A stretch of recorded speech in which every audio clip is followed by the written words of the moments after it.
এই দেশটার সাথে আল্লাহর একটা ভালোবাসা আছে, এটারও একটা কারণ আছে। বলমু, ইসলামের সর্বপ্রথম কোরবানি এই মাটির নিচে লুকানো আছে। আল্লাহর রাসূল হিজরত করেন নাই, তখন বাংলাদেশে 4 সাহাবী চলে আসে। বাঙালিরা সাহাবীদের চেহারা দেখা মুসলমান হয়েছে।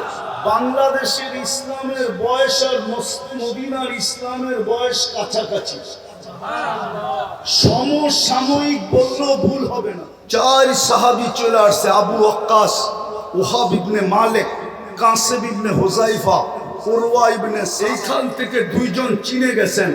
আবু ওয়াক্কাস রাদিয়াল্লাহু তাআলা আনহুর কবর চিনে, ওহাব ইবনে মালিক রাদিয়াল্লাহু তাআলা আনহুর কবর মঙ্গোলিয়ার বর্ডারে। 2 জনের কবর ইতিহাসবিদরা বলে এই মাটির নিচে।